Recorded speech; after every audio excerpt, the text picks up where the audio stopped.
당신이 몰랐던 이야기, 오늘은 날아올랐다가 다시 추락해버린 기회를 놓친 나라 적도 기니에 대한 이야기입니다. 채널에서 더 이상 선진국이 나올 수 없는 이유라는 주제로 한번 다루었는데, 저소득 국가에서 중간소득 국가까지 올라갔다가 고소득 국가로 가기 전에, 우리가 흔히 말하는 선진국에 진입하기 전에 여러가지 이유들로 선진국에 진입하지 못하고 경제가 후퇴하거나 중진국에 머무르는 것을 중진국 함정이라고 합니다. 중진국 함정은 특별한 게 아니라 몇몇 국가를 제외하면 대부분 극복하지 못하죠. 이걸 극복한 대표적인 사례가 한국이고요. 2008년 세계은행은 보고서를 발간했습니다. 이걸 보면 제2차 세계대전 이후 개발도상국에서 중진국 함정을 극복하고 선진국에 도달한 국가는 한국, 적도기니, 이스라엘, 일본, 대만 등 14개의 국가였죠. 적도기니는 이 대열에 올라설 정도로 인정을 받은 국가였고 아프리카에서 1인당 소득이 가장 높은 나라로 꼽혔습니다. 그런데 지금은 어떨까요? 적도기니의 국민 대다수는 빈곤에 신음하고 있죠.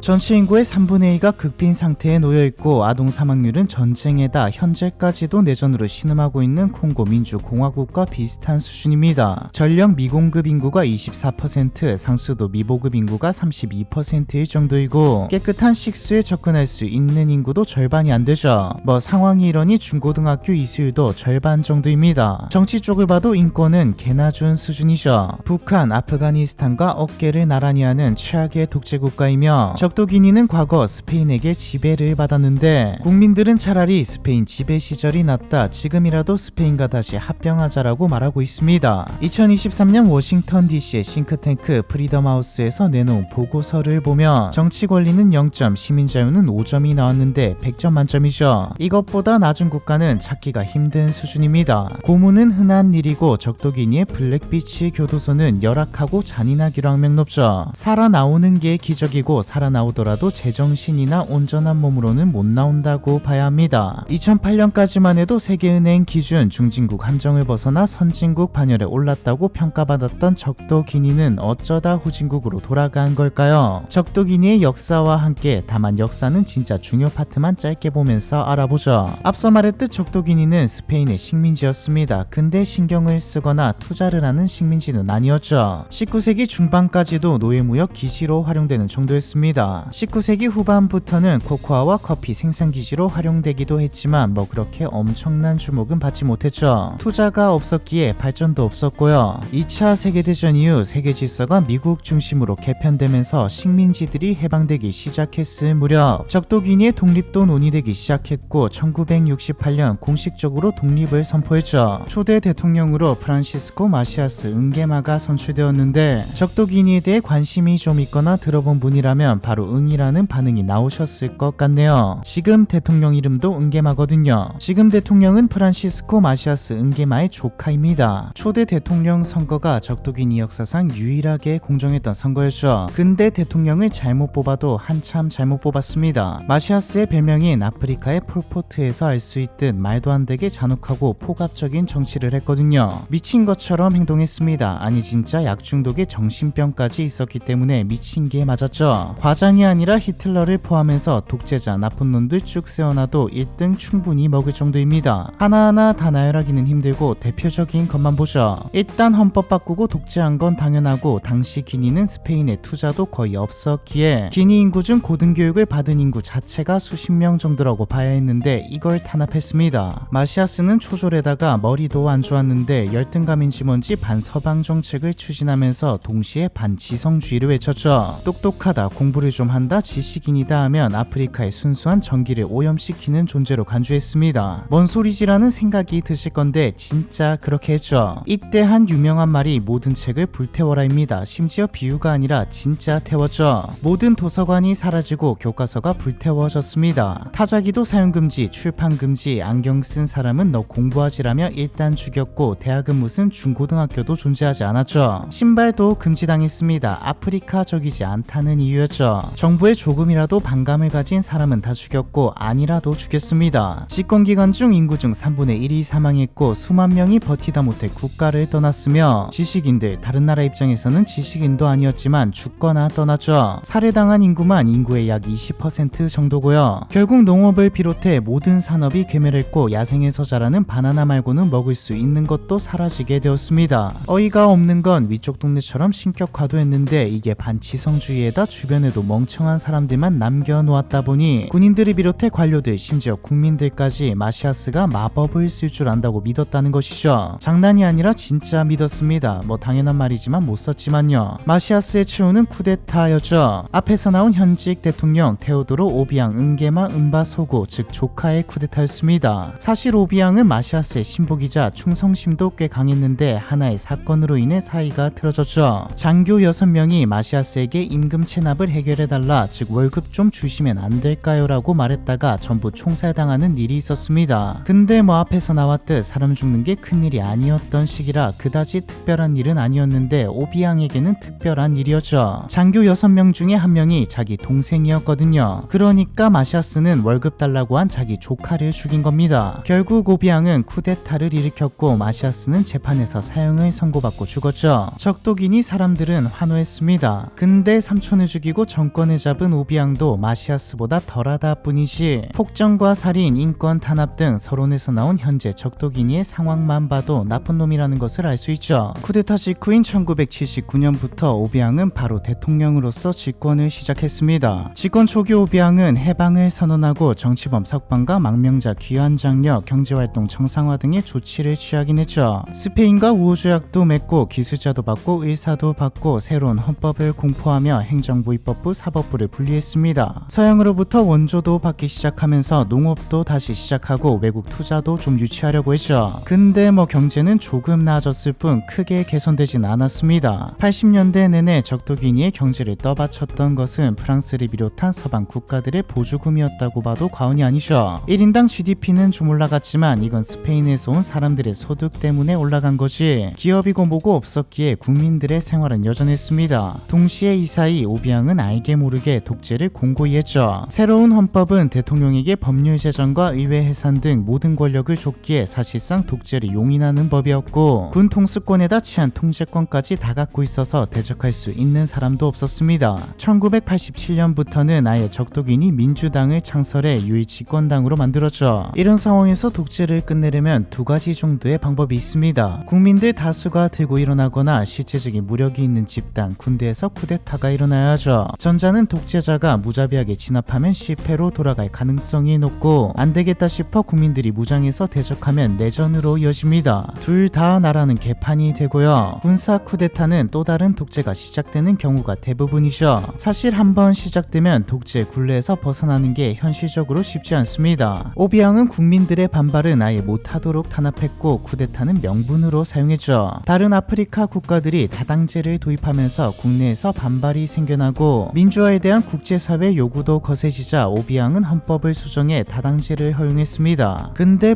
보여주기식이었죠. 다당제이기에 다른 당이 혹은 인물이 인기를 끌게 되면 정권이 교체될 겁니다. 경제성장도 미미했기에 교체된다고 봐야 하죠. 다당제인데 독재를 계속하는 방법은 허용은 하되 인기를 못 끌도록 혹은 애초에 나오지 못하도록 하면 됩니다. 결과적으로 전부 실패로 돌아갔지만 1980년대 적도기니 군대에서도 몇 번 쿠데타 시도가 있었습니다. 오비앙은 이걸 명분 삼아서 정치적으로 반대에 서 있는 이들은 전부 체포하고 가두고 죽였죠. 아니면 불구로 만들던가요. 동시에 국민들이 일어서지 못하게 언론의 자유를 아예 없애버리고 정부를 아니 자기를 비판하거나 옳은 말을 해도 잡아가 버렸죠. 뭉쳐서 뭔가를 요구하기 전에 싹을 잘라버린 겁니다. 처음에 나왔듯 이건 지금도 크게 다르지 않죠. 이때부터 지금까지 쭉 바뀐 적이 없습니다. 그럼 도대체 이런 상황에서 어떻게 10년, 20년 만에 선진국에 도달했다는 평가를 받게 된 걸까요? 석유가 터졌거든요. 1995년 미국 모빌사가 석유 유전을 발견하고 1996년부터 시추와 생산에 들어갔습니다. 가난하고 사람들이 이름도 모르는 적도기니라는 국가가 한순간에 아프리카 3위의 산유국이 되면서 이름을 알리는 순간이었죠. 적도기니의 경제 상황이 안 좋은 것도 있었지만 이걸 감안해도 폭발적으로 경제성장했다는 나라들을 애계 수준으로 보일 만큼 성장했습니다. 2004년 한 해에만 GDP 성장률 25.7%를 찍을 정도였죠. 2008년에는 1인당 GDP가 18,000달러 정도까지 올라갔습니다. 석유 유전이 발견되기 전인 1994년 기준으로 14년 만에 100배가 오른 겁니다. GDP로 보면 약 200배 정도고요. 한국이 이때 1인당 GDP가 21,000달러였죠. 1995년 이전 100%가 넘었던 정부 부채는 2000년대 내내 1에서 3% 정도였고 2008년에는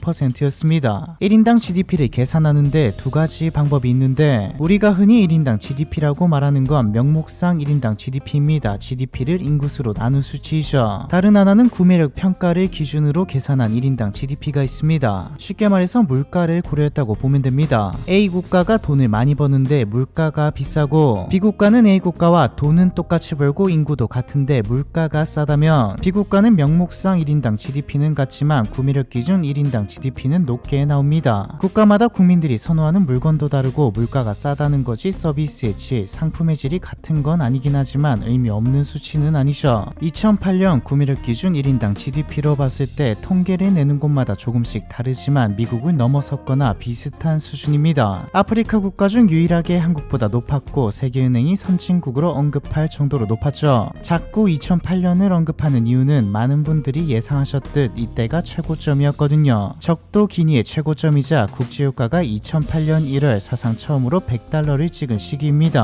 이때 이후로 적도 기니는 천천히 내려가는 듯 싶더니 2015년 이후 아예 맛이 가기 시작했죠. 이유는 이때까지 보셔서 다 예상하실 것 같은데 일단 석유가 나와서 돈을 좀 번 건 맞는데 정치, 경제, 교육, 사회 구조 바뀐 게 없었습니다. 오비앙은 돈이 생기니 독재에 더 집착했죠. 1인당 GDP는 올랐지만 이게 높다고 국민들이 잘 산다는 뜻은 아닙니다. 돈은 오비앙을 비롯해 가족과 측근들이 나라 전체부의 95% 이상을 차지했죠. 최고로 잘 나간다고 했던 시기에도 국민 중 77%가 하루 2달러 미만의 수입으로 살아가는 극빈층이었습니다. 반대로 오비앙의 아들은 세계 각지의 호화부동산과 다이아 박힌 피아제 시계, 마이클 잭슨의 크리스탈 장갑과 수십 대의 슈퍼카 등 엄청나게 쓰고 다니죠. 사실 자원이 풍부한 나라가 이걸 기반으로 잘 되는 경우는 생각보다 많지 않습니다. 채널에서 무수히 많이 나왔고 주제로도 다뤘던 자원의 저주인데 그럼에도 잘 되는 경우는 이 돈을 기반으로 다른 산업을 발전시키는 건데 당연히 아니죠. 결국 2013년부터 경제가 본격적으로 하락하기 시작하더니 2014년 유가 폭락을 계기로 GDP를 비롯해 모든 경제 지표가 50% 이상 떨어졌고 2015년에서 2020년까지 계속 마이너스 성장을 했습니다. IMF, 세계은행 등 모든 국제기구들은 정치가 변하지 않는 한 마이너스 성장이 계속될 것이라고 이야기하고 있죠. 믿었던 석유는 2004년 하루 40만 배럴에서 2025년 6만 배럴로 생산량이 뚝 떨어졌고 엑슨모빌은 2026년 라이센스가 만료되면 적도 기니를 떠날 거라고 공식화했습니다. 교육도 제대로 된 인프라도 석유 생산량도 심지어 유전 고갈이야기까지 나오고 있기에 적도 기니의 전망은 좋을 수가 없는 상황입니다. 가장 큰 피해자는 국민이죠. 그래도 자원의 저주를 겪은 다른 나라들은 국민들도 잠시라도 호황을 누렸지만 적도 기니의 국민들은 그 어떤 것도 누렸던 적이 없으니까요. 최빈국에서 부상했다가 기회를 버리고 다시 몰락한 적도 기니에 대한 이야기, 이번 편은 여기까지입니다.